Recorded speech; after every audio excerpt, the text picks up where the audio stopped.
Welcome everyone to the Side Drive Podcast, and welcome to our silly season update for the 2020 Cup Series season.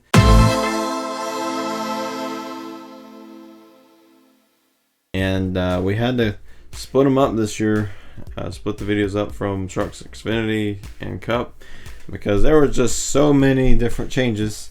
So if you didn't watch yesterday's video, click the link that is up there, and let's get into it. Yes, let's get into it. So first up, last season it was the Monster Energy NASCAR Cup Series. This season, no more Monster, so you don't have to look under your bed. There's no Monster there. It's just going to be the Cup Series this year. So the NASCAR Cup Series looks a little old school now, with the headers on the windshields and all that. It looks similar to Winston. Yeah, it looks like the old style racing. Monster Energy will still be a sponsor within the series, but it won't be their main sponsor. And we also have changes to the schedule, which it's a big schedule change. No new tracks or anything, but a lot of different things, especially in the playoffs, because the championship race used to be Homestead. This season it will be Phoenix Raceway. They made a change to the short track package, so Phoenix is not going to run like it did last season, so that can give you a little bit more of a hype, I guess. Yeah. When you look at the championship race, it could be really good, or it could be similar to what it was, but that's going to be interesting to watch. We got a lot more short tracks in the playoffs with Darlington, and I believe Bristol's now in the playoffs now. So the intensity of Bristol is going to be amplified tenfold there. Yep. It may go back to some of the old school Bristol kind of look and a little more aggressive driving. Yeah, and we will also have a Pocono double header, which is going to be fun for a NASCAR fan, but for us, it's going to be really confusing how we're going to get the videos out.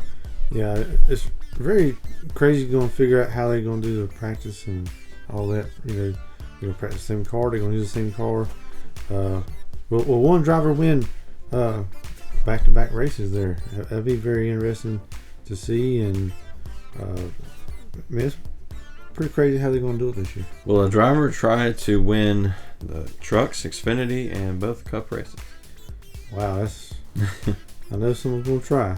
But I feel like that ought to be considered like a crown jewel if you can win all four of those. Or would you sandbag the first one just to learn something for the next one? So yeah, there's a lot of possibilities. Now you won't go into the first Pocono race and be like, well, we got a couple weeks to work on our next Pocono car. Nope. This is your next Pocono car. Yeah. I'm not sure how they're going to do like backups if anyone crashes or anything, but a lot of different things. That's the one I'm really looking forward to, but at the same time, I'm like kind of worried how we're going to do all those videos in like 2 days. Oh, yeah. So we just have to record during the race. Yeah. Who knows how that's going to go, especially inspection. Yeah. So a lot of different things. It'll be 4 races in 2 days. Yeah, and especially with was it Vegas right after Daytona? So I don't know. It's gonna be kind of, they spend 2 weeks down in Daytona, or trying to do the speed weeks and the Clash and all that. Then they're gonna go out west. I mean, it's gonna be pretty tough for these teams to get all that took care of. Yeah, so it's gonna go from Daytona to the West Coast Swing, and then will be Atlanta, and then Homestead, of course, is now in March, I believe, and now Martinsville is going to be a night race in the spring, and I believe they moved the Roval up just 1 race or 2 races or so. I believe it's now in the round of 8, so I think they moved it up like 3 or 4, so it's going to be interesting. It's going to be kind of pretty tough, because they got Martinsville, then Charlotte. A lot of people like to go to Martinsville, save a little bit, and go to Charlotte. So now they're going to be back to back, so they may have to pick which race they want to go to. Sadly, that will be us. Yes. So maybe we'll go to Bristol or something. I don't know. Who knows? Maybe we'll just take one Martinsville race off. Which I'm really interested in to see what the night racing is going to be like. So I really want to go to that one. Maybe I'll take the All-Star race off or something, but who knows. But let's talk about the new rides, new faces, new numbers. Starcom Racing will have the 00 of Quinn Houff. He'll be replacing Landon Castle, but Landon Castle, I believe, is going to stay with the team in some way, shape, or form, either part-time or full-time. I'm thinking the 99, but that's not confirmed. Yeah, hopefully he gets to stay with the team. Maybe just switch the numbers around a little bit, but yeah, we'll see. Then Rick Ware Racing, Joey Gase will be in the 52.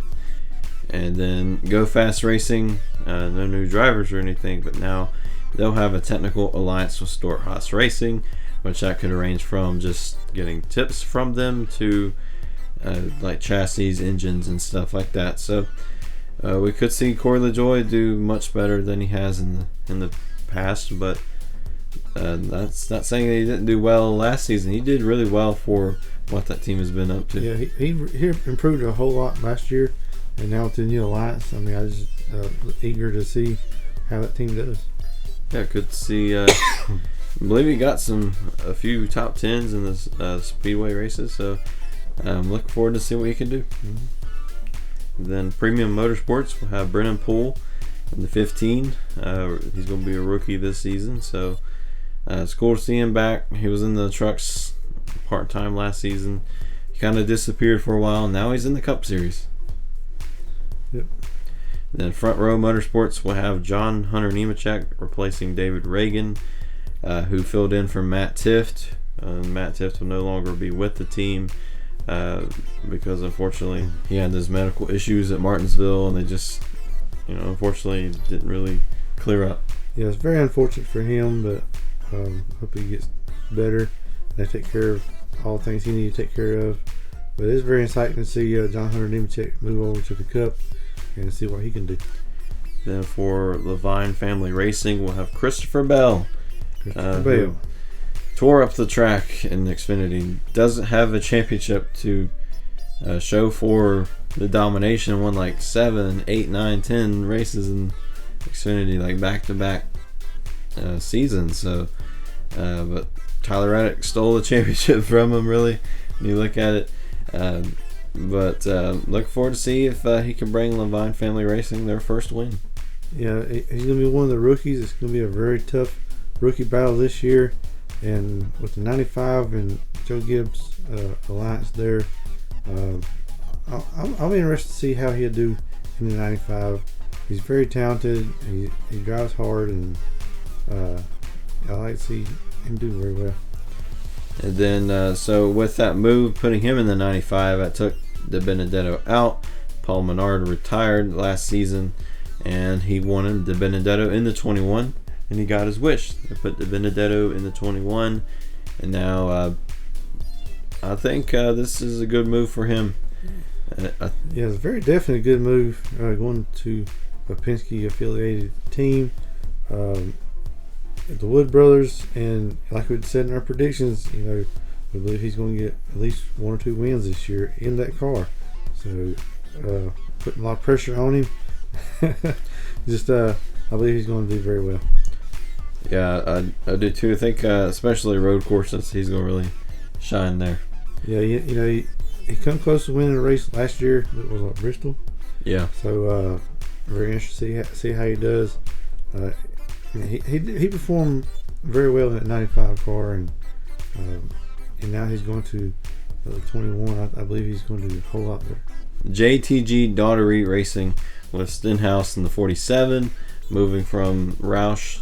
I believe has some contract issues or something like that happened, and they just wanted to switch drivers to Chris Buescher in the 17, and then also I believe Stenhouse and Chris Buescher just swapped. Yeah, they just swapped cars, and then Stenhouse and Priest swapped numbers. So yeah, a lot of swapping going on. So Stenhouse will be in the 47, Priest will be in the 37, Chris Buescher will be in the 17. A lot of 7s there. So yes, a lot of trading going on. A lot of trading, a lot of 7s. So also RCR Racing with we mentioned it in the Xfinity Series video.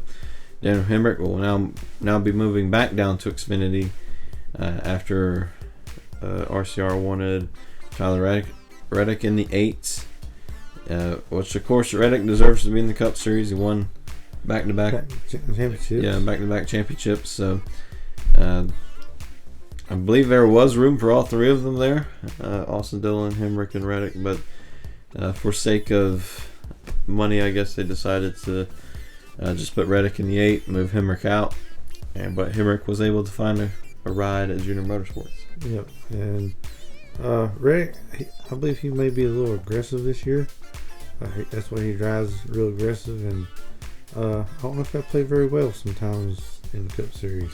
Yeah, I'm looking forward to see how the learning curve is going to be for the big three of the Xfinity of 2019, and see how they adapt and overcome adversities in the Cup Series, because it's longer races and harder competition. So yeah, we could see if Reddick, Bell, and Cole Custer, who's moving to the 41 car, we could see how if they'll still be dominant in those cars.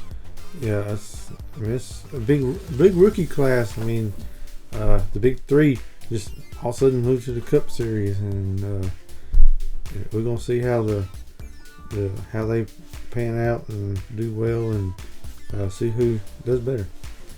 Yeah, so that Rookie of the Year award, barely ever pay any attention to it, but this season I will definitely be looking at it. And with also with Storehaus, Cole Custer going to the 41, that had to kick Daniel Suarez out.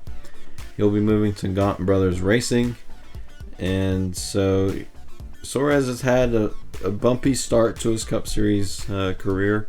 Won the Xfinity Championship, got moved up after Carl Edwards just surprised retired, and then March. Yeah, like 1 year in at Gibbs, 1 year at Haas, and now he's had moved on to another team. So yeah, Martin Truex Jr. had to go to Gibbs, and that cycled Suarez out after Furniture Row had to shut down the doors, at least for their Cup Series endeavors. But then Haas picked Suarez up after that, and then they're like, well, we need Cole Custer to go with Bell and Reddick, and so they moved him up to the Cup Series, and now Suarez is with Gaunt Brothers Racing, found his way back to Toyota.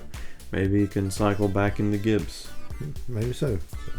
Or maybe he can wheel Gaunt Brothers Racing to their first victory.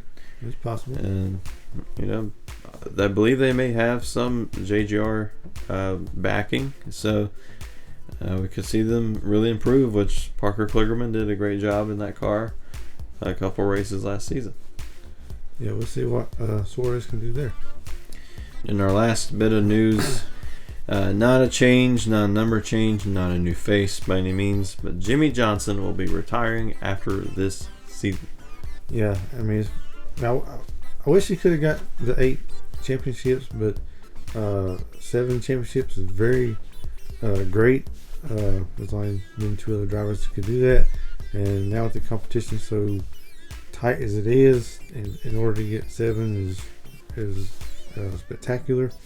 I know he didn't have a very good year last year, but I'm hoping that he'll get at least a win this year. Yeah, and I think he's going to win the 500 personally. I think it'll be a great storybook ending, which, the perfect storybook ending would be getting that number 8, becoming the GOAT, you could say. Ooh, a lot of comments. Ooh. Yeah.